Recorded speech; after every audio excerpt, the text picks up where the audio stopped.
یہ متفق علیہ۔ دوسری حدیث اور سن لیجئے، یہ حضرت ابو ہریرہ سے ہے رضی اللہ تعالی عنہ، اور یہ مسلم شریف کی روایت ہے، صحیح مسلم کی۔ عن ابی ہریرہ عن النبی صلی اللہ علیہ وسلم قال رغم انف من، اس شخص کی ناک زمین میں رگڑی جائے، خاک آلود ہو جائے، گویا کہ تباہ و برباد، کسی کی شے کی کسی کی تباہی و بربادی کے لیے استعارہ ہے۔ رغم انف من ادرک ابویہ عند الکبر احدہما او کلاہما ثم لم يدخل الجنہ، وہ شخص خائب و خاسر رہا، بہت ہی ناکام رہا، برباد ہو گیا، جس نے اپنے والدین کو پایا بڑھاپے کی عمر میں، ایک کو یا دونوں کو، اور پھر بھی جنت میں داخل نہ ہوا۔ یعنی جنت میں داخلے کا آسان ترین اس کے پاس نسخہ موجود تھا، آسان طریقہ موجود تھا، والدین کی خدمت کرتا۔ وہ جو سورہ بنی اسرائیل میں آئے گا وَإِمَّا يَبْلُغَنَّ عِندَكَ الْكِبَرَ أَحَدُهُمَا أَوْ كِلَاهُمَا فَلَا تَقُل لَّهُمَا أُفٍّ وَلَا تَنْهَرْهُمَا وَقُل لَّهُمَا قَوْلًا كَرِيمًا۔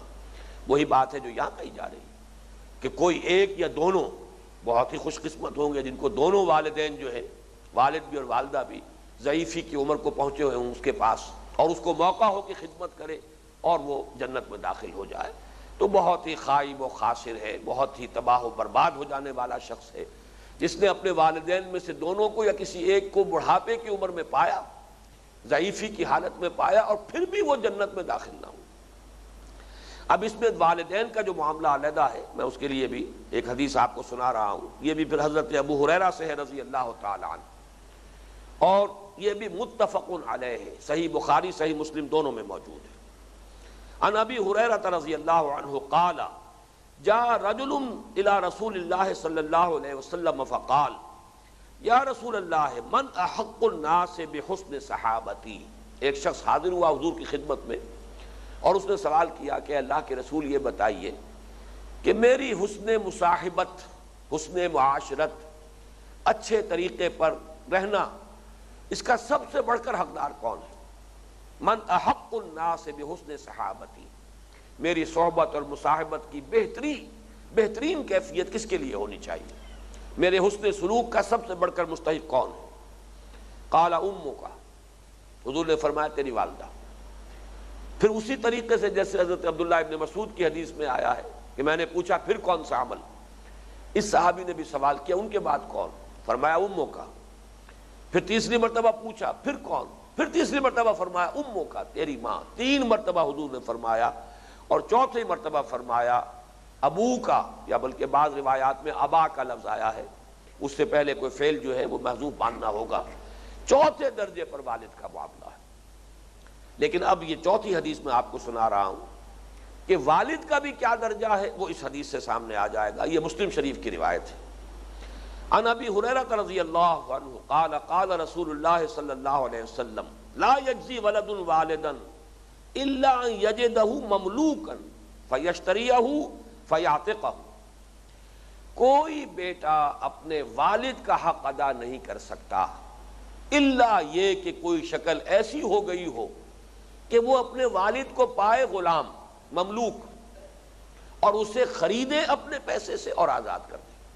یعنی یہ ہے اس درجے میں اگر کوئی شخص کسی کو موقع ملے تو اس سے ناپ تول کر لیجئے کہ اگر کوئی شخص غلام ہو اور اس کو خرید کر آزاد کر دیا جائے تو جتنی بھی اس کے لیے انسان کو دولت صرف کرنی ہوگی، جتنا بھی ایثار کرنا ہوگا، اس درجے میں اگر وہ خدمت اپنے والد کی کر رہا ہے تو گویا کہ اس نے اپنے والد کا حق ادا کیا ہے، ورنہ یہ کہ وہ اس کے اندر قاصر رہے گا اور کوتاہی کا مرتکب ہوگا۔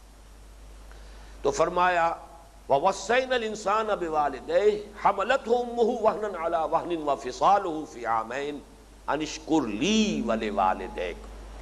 یہاں یہ جو انشکر لی آیا ہے اس پر نوٹ کر لیجئے کہ اللہ تعالیٰ کو، جیسا کہ سورہ احزاب کی ایک آیت میں بھی آیا ہے کہ وَاللَّهُ لَا يَسْتَحْيِي مِنَ الْحَقِّ، اللہ کو حق کے بیان کرنے میں کوئی جھجک نہیں ہوتی۔ سورہ احزاب میں مضمون آیا ہے کہ حضور صلی اللہ علیہ وسلم اپنی مروت اور شرافت کی وجہ سے لوگوں سے کہتے نہیں تھے، لوگوں کو کھانے کے لیے بلایا ہے، دعوت دی ہے، کھانا کھلا بھی دیا ہے، اب بیٹھے ہوئے اور گفتگو ہو رہی ہے، حالانکہ حضور کے اپنے معمولات ہوتے تھے، آپ کو تکلیف ہو رہی ہے، کوفت ہو رہی ہے، اذیت پہنچ رہی ہے، لیکن اے مسلمانوں، ہمارے نبی حیا کی وجہ سے تم سے کچھ کہتے نہیں، لیکن اللہ کو حق کے بیان کرنے میں کوئی حیا نہیں ہے، اللہ کے لیے کوئی جھجک نہیں، مانے نہیں ہے کسی بھی حق کو بیان کرنے میں۔ تو یہ معاملہ یہاں بھی سامنے آیا کہ اللہ اپنے حق کا تو خود مطالبہ کر رہا ہے۔ یہاں ذرا نوٹ کیجئے کہ حضرت لقمان نے یہ بات نہیں کہی اس لیے کہ والد خود اپنے حق کا تذکرہ کرے اولاد کے سامنے اچھا نہیں لگتا۔ یہ معاملہ اللہ تعالیٰ کی طرف سے تکمیل کی جا رہی ہے اس کی، کہ انہوں نے تو اللہ کا حق بیان کیا، یا بنی لا تشرک باللہ ان الشرک لظلم عظیم۔ یہاں اب اللہ تعالیٰ کی طرف سے تکمیل ہو رہی ہے مضمون کی، لیکن اللہ تعالیٰ نے پہلے اپنا حق بیان کیا ہے، انشکر لی ولوالدیک۔ اور بظاہر بات ہے کہ بات بالکل سیدھی ہے، والدین کے اندر یہ جذبہ اگر ڈالا ہے تو اللہ نے ڈالا ہے، ماں کے اندر مامتا ہے تو اللہ کی پیدا کردہ ہے، باپ میں شفقت ہے تو اللہ تعالیٰ کی عطا کردہ ہے۔ جیسے کہ ہمارا یقین ہے کسی شے میں کوئی وصف اس کا ذاتی ہے ہی نہیں، کوئی صفت ذاتی نہیں، کوئی وصف ذاتی نہیں، تمام اوصاف تمام صفات ودیت کردہ ہیں اللہ کی۔ تو جو بھی کسی کے اندر کچھ ہے وہ تو اللہ ہی کی در حقیقت رحمت کا مظہر ہے۔ جیسے کہ ایک حدیث میں الفاظ آئے کہ اللہ تعالیٰ نے اپنی رحمت کے 100 حصے کیے، ان میں سے 99 اپنے پاس رکھے ہیں، اور اپنی رحمت کے اس 100ویں حصے کو تمام مخلوقات میں تقسیم کر دیا ہے۔ تو جو محبت تم والدین کے اندر پاتے ہو اپنی اولاد کے لیے، جو مامتا تم ماں میں محسوس کرتے ہو، اور صرف انسانوں کی نہیں، یہ تو تمام حیوانوں میں وہ مامتا موجود ہے، وہ مامتا جو ہے وہ بھی اللہ کی اس رحمت کے 100ویں حصے کا یہ مظہر ہے۔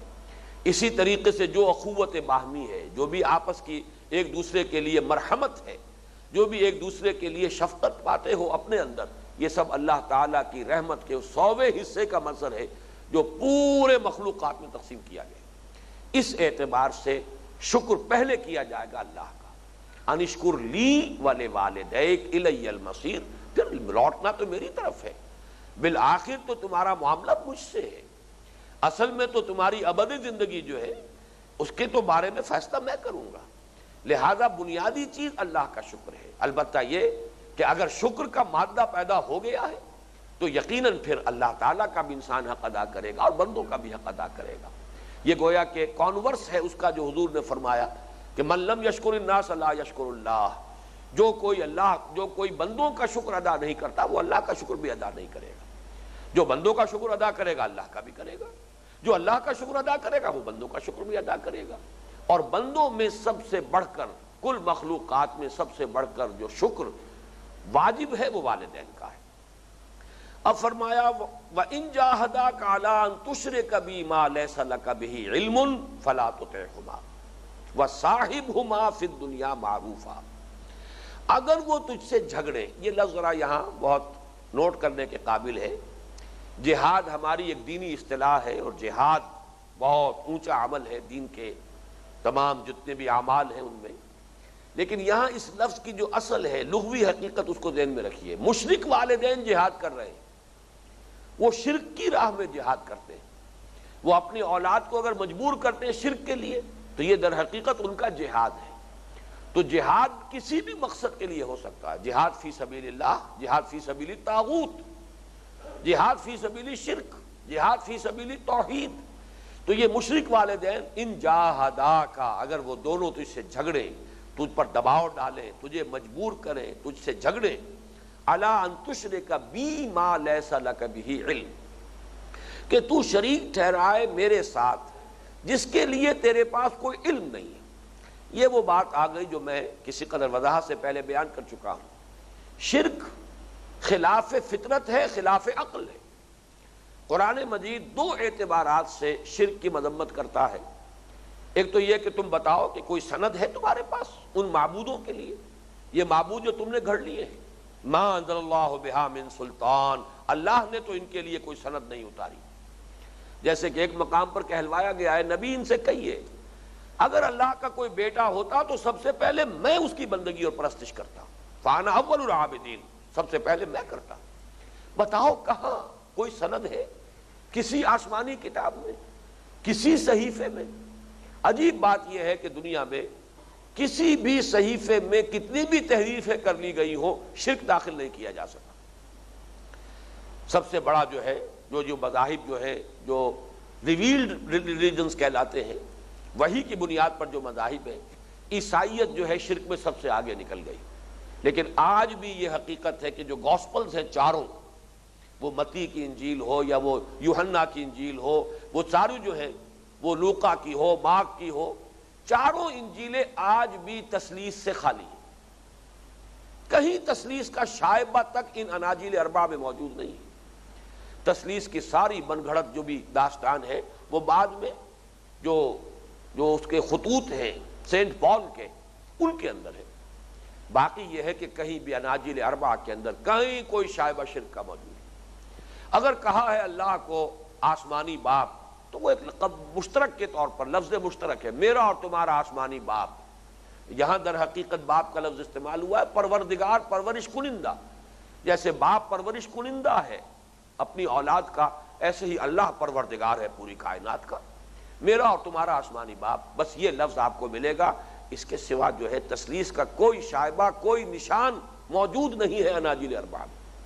تو ما انزل اللہ بہا من سلطان، اللہ نے تو کوئی سند اتاری نہیں، کوئی دلیل نہیں، یعنی نہ تو جو علم منقول ہے، جو کتابیں کے آسمانی ہیں چاہے وہ کتنی ہی محرف ہو گئی، ان میں کہیں شرک موجود نہیں، اور نمبر دو عقل میں کوئی دلیل نہیں، عقل میں کوئی بنیاد نہیں شرک کے لیے۔ ما لیس لک بہ علم، کوئی علمی دلیل، کوئی منطقی دلیل۔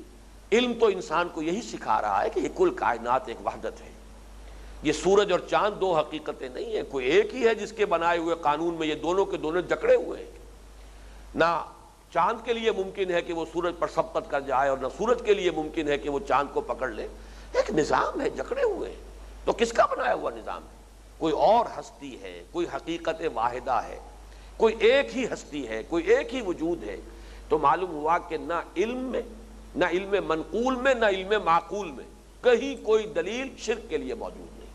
وَإِن جَاهَدَاكَ عَلَىٰ أَن تُشْرِكَ بِي مَا لَيْسَ لَكَ بِهِ عِلْمٌ فَلَا تُطِعْهُمَا۔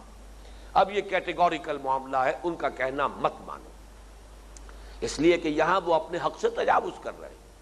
فائق اور مقدم حق اللہ کا ہے، لیکن یہ نوٹ کر لیجئے کہ یہ حقیقت میں اس کو صرف اس شرک تک محدود نہ کیجئے کہ صرف یہ کہ بتوں کی پرستشی کا حکم دیا جائے تو نہ مانا جائے۔ وہ تو شرک کی تمام قسمیں جب سامنے آ جائیں گی تب یہ کھل کر آئے گا معاملہ کہ کہاں کہاں والدین کی طرف سے جو حکم دیا جا رہا ہے اس کا کوئی تعلق شرک کے ساتھ ہے یا نہیں، وہ شرک پر مجبور کرنے کے مترادف ہے یا نہیں۔ یہ تو در حقیقت اقسام شرک کی پوری بحث کے بعد بات کھلے گی، لیکن اس وقت یہ نوٹ کر لیجئے کہ کھلی بات، منطقی بات، عقل کے مطابق کہ فائق اور مقدم حق اللہ کا ہے۔